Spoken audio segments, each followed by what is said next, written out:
안녕하세요. 오늘도 사연 살롱을 찾아주셔서 감사합니다. 저는 50대 초반 여성이에요.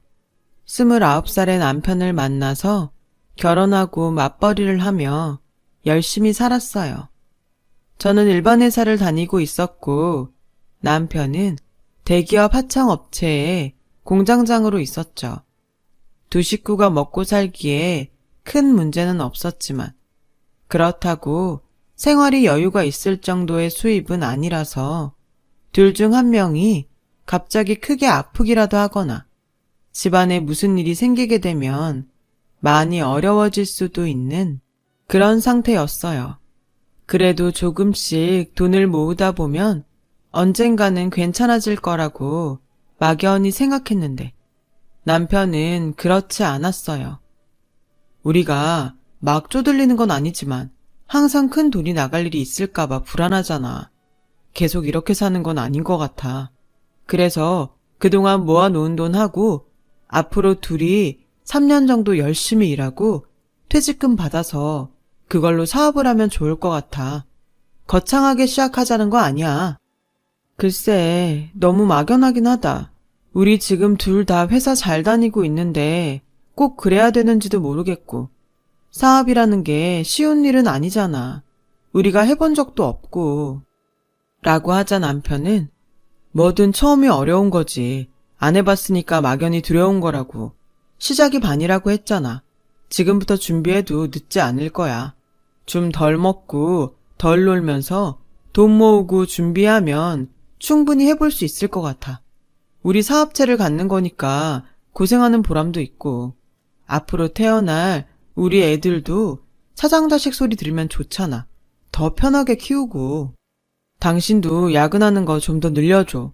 나도 그럴 테니까. 몇 년만 같이 고생하면 우리도 번듯한 사업체 하나 가지고서 남은 인생은 좀 더 편하게 살 수 있을 거야. 나도 주말에 집에서 늘어져 있지 않고 나가서 한 푼이라도 더 벌게. 한번 해보자. 라며 남편은 열성적으로 저를 설득했고 결국 저는 남편 말대로 모험을 해보기로 했어요.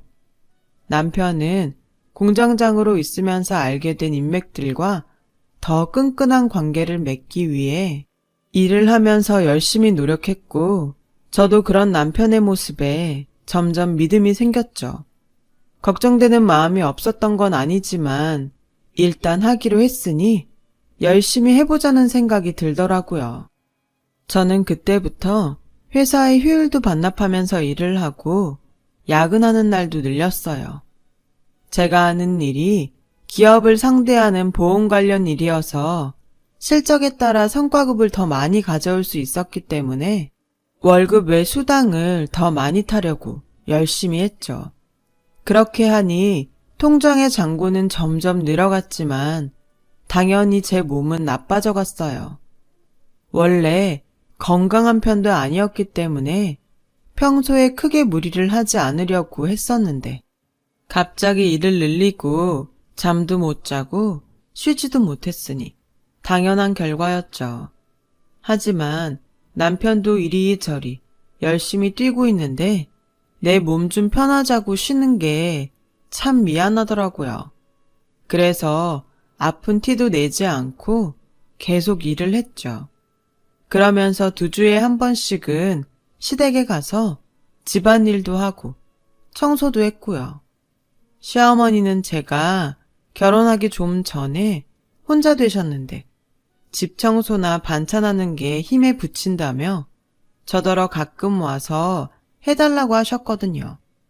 전에는 사흘에 한 번도 가고 일주일에 한 번도 갔는데 일이 많아지다 보니 2주에 한 번씩 가게 됐죠.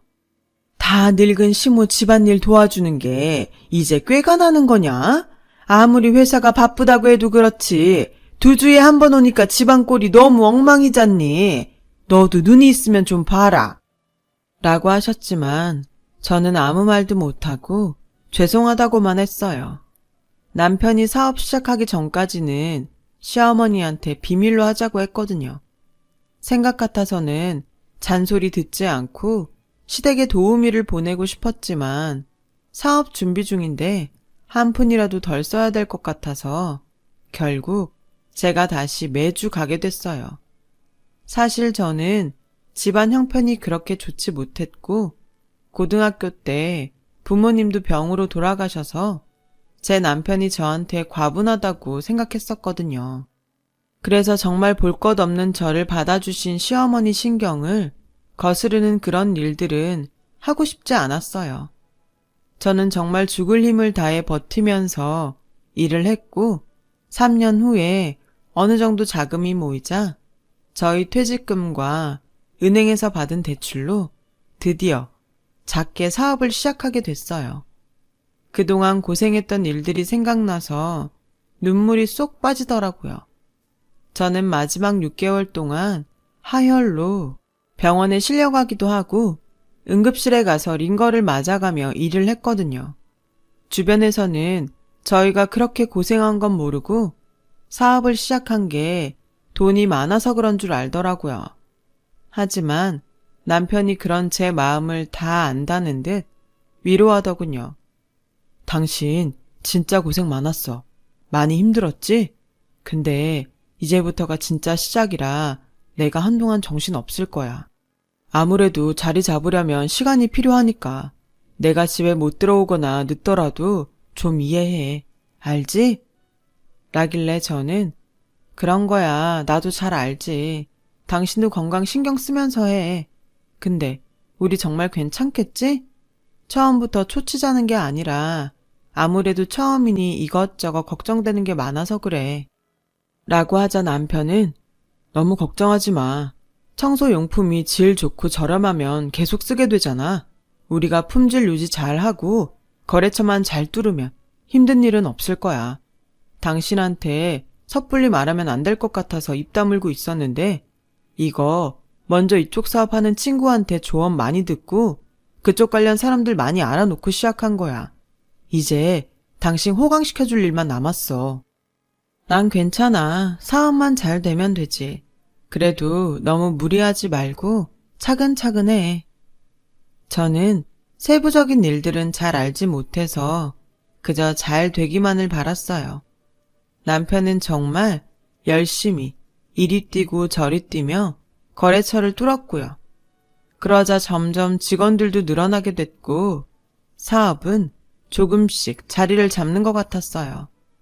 가끔 회사를 가면 직원들에게 이런저런 설명을 하고 오더를 내리는 남편이 자랑스럽기까지 했어요. 그래도 걱정이 안 되는 건 아니었지만 전보다는 마음이 놓였죠. 하지만 그동안 무리를 하면서 나빠졌던 제 건강은 생각보다 회복이 더뎠어요. 앞으로 아이도 가지고 싶은데 전에 하혈을 했던 것도 있어서 걱정이 돼 병원을 찾아갔죠. 그랬더니 의사는 생각지도 못한 말을 하더군요. 자궁 환경이 좋지 않네요. 아이를 갖기 힘들 수도 있겠어요. 난소 쪽 정밀 검사도 해봐야 될 것 같습니다. 정말 청천벽력 같은 소리였어요. 결과가 어떻게 나올지 몰라서 일단 남편한테는 비밀로 하고 검사를 받았죠. 그런데 검사 결과는 충격적이게도 난소암이었어요. 그래도 아주 초기니까 치료하면 예후가 나쁘지 않을 겁니다. 너무 걱정하지 마세요. 한쪽 난소에만 암이 발병했고 모양도 나쁘지 않으니 임신도 가능합니다. 저는 너무 속상했지만 아이를 갖는 데에 시간을 두고 기다리기로 했어요. 하지만 이 소식을 들은 시어머니는 바로 화부터 내셨어요. 그렇게 몸이 안 좋으니 그동안도 임신이 안 됐던 거 아니냐. 몸이 허약한 게 영 마음에 안 놓이더니 결국 이런 사단이 나는구나. 너는 집에서 뭐 하는 게 있다고 네 몸 관리도 하나 제대로 못한 거냐? 이러다가 우리 집 대 끊기면 어떡하려고 그래? 저는 아주 초기이고 난소 한쪽에만 생긴 거라 충분히 임신 가능하다고 했어요. 너무 걱정하지 마세요, 어머니. 저는 시어머니의 모진 말들에 상처를 받았지만 그래도 시어머니를 안심시켜 드리려고 애를 썼어요. 제가 한 말들이 다 사실이기도 했고요. 아무리 그렇다고 해도 암인데 수술을 하고도 독한 치료를 할 거 아니냐. 그런데 애가 그렇게 쉽게 들어서겠니? 애가 들어서도 정상적으로 커줄지 그것도 걱정인데 너는 어떻게 그렇게 무사태평한 말만 하고 있냐? 그런 말로 이 순간 빠져나갈 생각하지 말고 단단히 정신 차려. 라고 하시는데 정말 너무 섭섭하더라고요. 그러자 남편은 이 사람도 내 사업자금 때문에 그동안 정말 많이 힘들었어요. 속상하신 건 알겠는데 아픈 사람 너무 몰아세우지만 마세요. 아이는 천천히 가져도 된다고 생각해요. 라고 했고 시어머니는 고생을 해도 너만큼 했겠니? 뭘 그렇게 남 안 하는 일 했다고 들어 눕기까지 하냔 말이야. 집안이 볼 게 없으면 지라도 튼튼하고 잘났어야지. 아유 내 팔자야. 짜증나서 죽겠네 정말. 라며 대놓고 신경질을 내셨어요. 저는 그래도 제 편이 되어준 남편을 생각해서 시어머니에게 죄송하다는 말만 되풀이하고 넘어갔어요. 몸 관리를 제대로 못한 게 제 잘못인 건 맞으니까요. 시어머니 입장에서는 손주를 못 볼 수도 있으니 화가 날만하다고 생각했죠. 저는 가능한 빨리 입원해서 수술을 받았고 결과도 괜찮게 나왔어요. 하지만 제 옆에는 아무도 없었어요. 시어머니는 제가 입원해 있는 동안 한 번도 오지 않았고 남편도 바빠서 제가 입원할 때만 잠깐 왔고요. 이제 겨우 사업이 자리 잡혀가는데 많은 시간을 낼 수 없었겠죠. 저는 그런 것도 다 이해했어요. 그래도 병실에 계속 홀로 있는 건 너무 힘들더라고요. 저는 퇴원을 하고 집에 잠깐 들렀더니 집 꼴이 말이 아니더라고요. 아직 청소를 제대로 할 몸 상태는 아니었고 혼자 지저분한 집에 있기 싫어서 남편을 보러 회사로 갔어요. 당신이 어쩐 일이야? 퇴원했어? 그럼 집에 가지 않고 여긴 왜 온 거야? 나 괜찮대. 그러니까 왔지. 집이 나 없으니까 엉망이고 혼자 있기 싫어서 같이 저녁이나 먹자고. 라고 하니 남편은 당황하며 어쩌지? 나 거래처 사장님이랑 저녁 약속이 있는데 그러게 연락이라도 좀 하고 오지. 이게 뭐야. 내가 무슨 일이 있을 줄 알고 무작정 찾아온 거야. 나 사업하는 사람이라고. 정신 좀 차려. 나 이제 막 퇴원했어. 너무하는 거 아니야? 입원한 동안 당신 와보기라도 했어? 퇴원하자마자 혼자 밥 먹기 싫어서 그런 건데 말을 그렇게밖에 못해? 내가 괜히 병이 생긴 거야. 당신 사업자금 모으느라 무리하다가 그런 거잖아. 그런데도 시어머니한테 원망은 나만 듣고 이건 아니지. 당신 사업한 게 우리 같이 잘 살아보자고 한 거 아니야? 제가 서름에 복받쳐서 그동안 쌓였던 걸 털어놓자 남편은 그제야 바쁜 마음에 그랬다고 미안하다고 하더군요. 그래도 거래처 사장을 꼭 만나야 된다길래 저는 어쩔 수 없이 혼자 집으로 향했어요. 그런데 먼 발치에서 남편과 같이 있는 사람을 보니 여자더라고요. 거래처 사장이 여자일 수도 있죠. 하지만 어쩐지 불길한 생각이 들었고 마음이 불안했어요. 뭔가 제가 모르는 곳에서 무슨 일이 일어나고 있는 것만 같았죠. 그래도 애써 그런 기분들을 떨쳐버리고 집으로 가서 안방이라도 정리해야겠다 싶어 천천히 정리하고 있었어요. 그런데 얼마 안 가 시어머니가 찾아오셨더라고요. 시어머니는 대뜸 저를 보자마자 그래, 임신 가능성은 얼마나 된다니? 정말 애를 가져도 괜찮대? 병원 의사들도 입에 발린 말 하는 사람들이 있어서 어디다 믿을 수가 있어야 말이지. 그 의사 선생님 그런 분 아니세요. 지금 당장은 못하지만 1년 정도 지나면 가능하다고 했어요. 라고 하자 시어머니는 고개를 절레절레 흔들며 그것도 장담 못하지. 그때 가서 어떻게 말이 바뀔 줄 알고 내가 정말 더는 못 참겠다. 라고 하시더니 저한테 이혼 서류를 내미시는 거였어요. 분명 상구 그놈은 마음이 약해서 너한테 말 못할 게 뻔하니 내가 얼른 나서는 게 낫겠다 싶어서 왔다. 너도 양심이 있으면 잘 알 거다. 정말 별 볼 일 없는 며느리들이었는데 그 며느리가 손자도 안겨줄 수 없을 거라고 생각하면 어떻겠니? 그래도 나한테 대를 이어줄 손자는 낳아주겠지. 나 그거 하나 기대했다. 그런데 그것도 어떻게 될지 모르면 널 뭘 보고 내가 데리고 있어야 돼. 지금 우리 상구 얼마나 중요한 시기인데 병수발 한답시고 네 옆에 묶이기라도 하면 어떻게 되겠어? 네가 순순히 물러나라. 저는 너무 기가 막혔어요. 태원에서 오자마자 듣는 소리가 이혼이라니. 이런 일이 생길 거라고는 꿈에도 몰랐어요.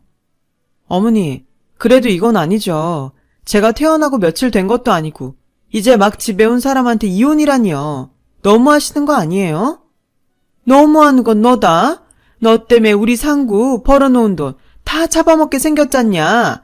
생떼 같은 돈 다 네 병원비로 날리면 우리는 언제 돈 모아서 큰 집으로 이사가고 떵떵거리면서 살아보냐? 남들은 사업한다니까 금세 부자라도 된 줄 아나 본데 내가 정말 코딱지만한 집에서 이사도 못 가고 있는 신세가 너무 창피해 죽겠다. 그런데 며느리까지 암에 걸려서 손자도 못 본다니 내가 얼굴 들고 살 수 있겠냐? 얼른 여기 이혼 도장 찍어. 라길래 저는 버티면서 이건 아무리 어머니라고 해도 저한테 강요하실 수 없어요. 이건 저와 상구 씨가 결정할 일이잖아요. 상구랑은 얘기가 다 됐어. 너 오늘도 갑자기 회사 찾아갔다며? 그렇게 사업하는 거 하나하나 방해되는 일만 하니까 상구도 너한테 점점 정이 떨어지나 보더라. 이만큼 얘기했으면 알아듣고 이제 좀 우리 집하고 인연 끊고 나가. 저는 그 말을 믿을 수 없어서 남편에게 전화를 했어요. 하지만 남편은 밤새 전화를 받지 않았고 다음 날에도 집에 들어오지 않더군요. 그렇게 며칠 후 가까스로 연락이 된 남편은 피곤하다는 듯 짜증스럽게 전화를 받더군요.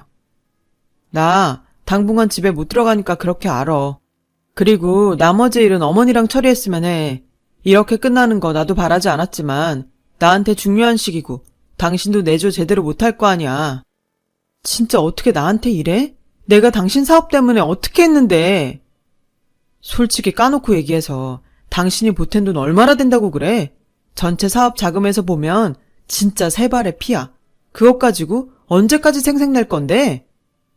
그러고는 전화를 끊어버리더라고요. 저는 다 속았다는 생각만 들었어요. 다음 날에도 시어머니는 집에 찾아와서 이혼을 하라며 저를 다그쳤어요. 저는 충격이 너무 커서 뭘 어떻게 해야 좋을지 몰랐고 그저 눈물만 계속 났어요. 결국 시어머니의 성화에 못 이겨서 이혼 도장을 찍었죠. 짐을 싸서 그 집을 나오게 됐어요.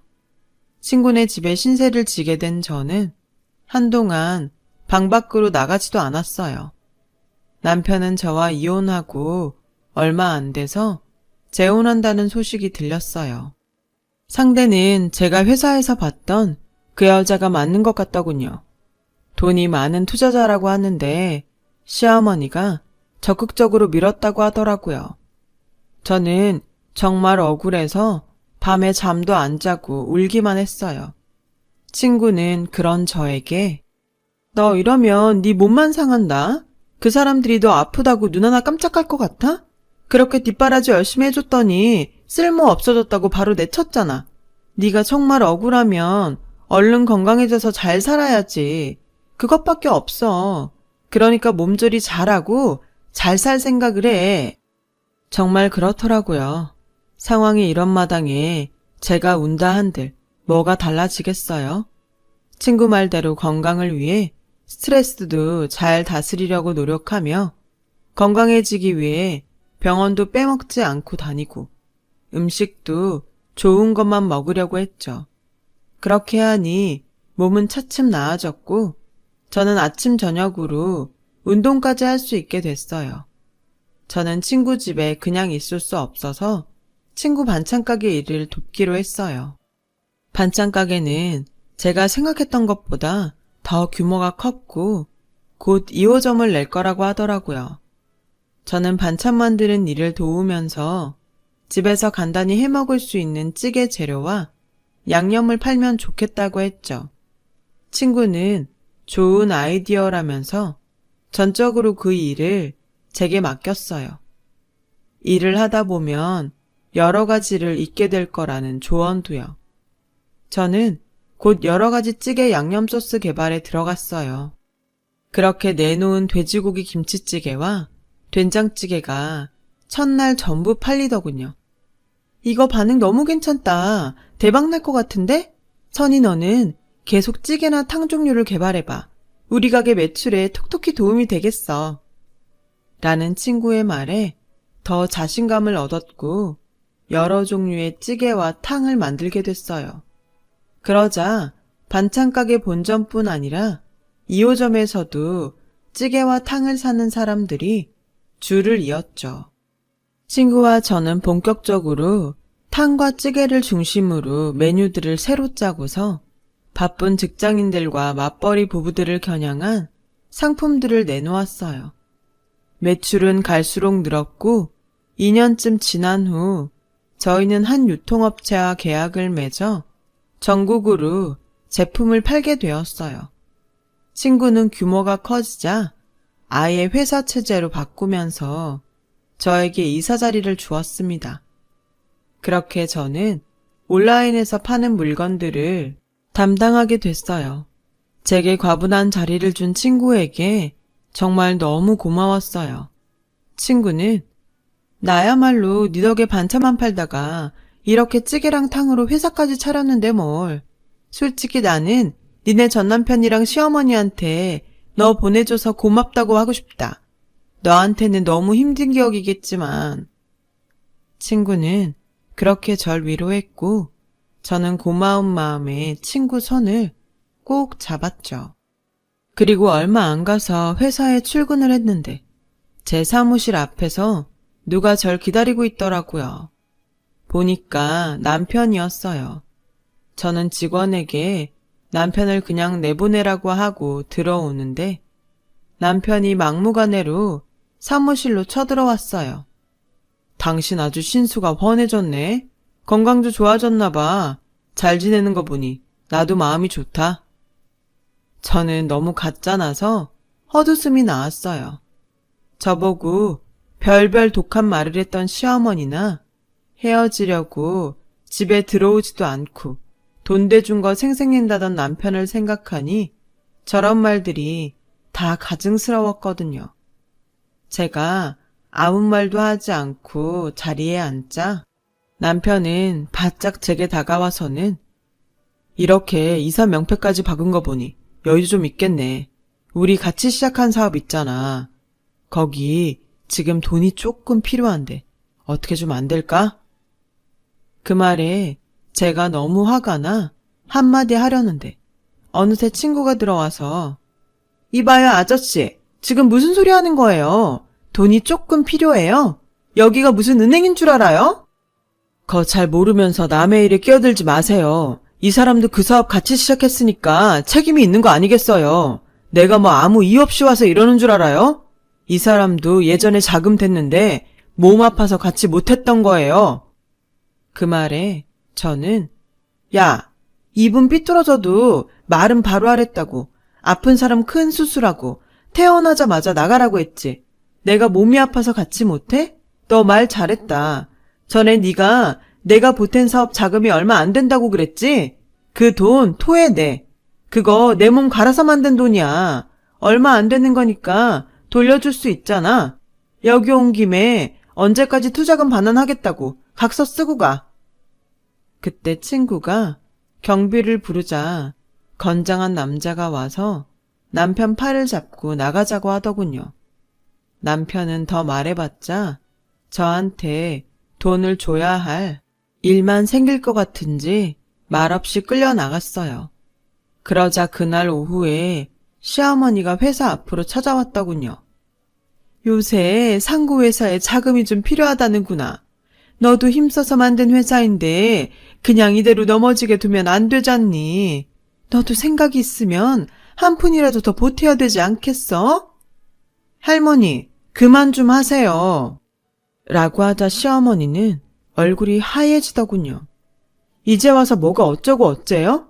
그때 저한테 뭐라고 했는지 기억 안 나요? 저보고 남들 안 하는 거 했냐며 양심 있으면 나가라면서요. 저는 그때 병으로 죽을 만큼 고생했다고요. 지금이라도 제가 소송 걸까요? 어떻게 판결 나는지 보실래요? 그 잘난 돈 많은 며느리는 어쩌고 저한테 와서 이래요. 다시 나 찾아오지 말아요. 다른 장난칠 생각하지도 마시고요. 라며 저를 붙드는 시어머니를 뿌리쳤어요. 알고 보니 지금 그 투자자라던 여자는 생각보다 돈이 없었고 남편과 시어머니는 돈맛을 보더니 정신없이 사치를 부렸다더라고요. 게다가 남편이 돈 좀 만지면서 이 여자 저 여자 만나고 다녀서 재혼했던 여자는 자기 돈 빼서 집을 나갔답니다. 회사는 자재값이고 직원 월급이고 돈이 없어서 거의 망하기 직전이라는 거였어요. 저는 다 자업자득이라고 생각해요. 결국 저렇게 자기들이 한 짓 돌려받는 거죠. 저는 그 이후로 그 사람들과 마주치지 않고 살고 있어요. 지금은 좋은 사람도 만나고 있고요. 결혼할 마음은 아직 없지만 그래도 좋은 관계를 유지하고 있어요. 그때 하도 학을 떼서 그런지 아직도 결혼이라면 겁부터 나네요. 그저 지금처럼만 살아도 좋을 것 같아요. 제 인생에서 가장 행복한 시간이에요. 열심히 더 노력하고 살면서 제가 제 힘으로 일군 행복들 놓치지 않고 살고 싶습니다. 이렇게 털어놓고 보니 마음에 남은 것들이 내려가 더 후련한 기분이 듭니다. 제 얘기 들어주신 분들 다들 건강하시고요. 모두 행복한 하루 되세요. 여러분, 사연 댓글에 응원과 현명한 조언 부탁드려요. 좋아요와 구독은 저에게 큰 힘이 됩니다. 오늘도 좋은 일 가득하세요.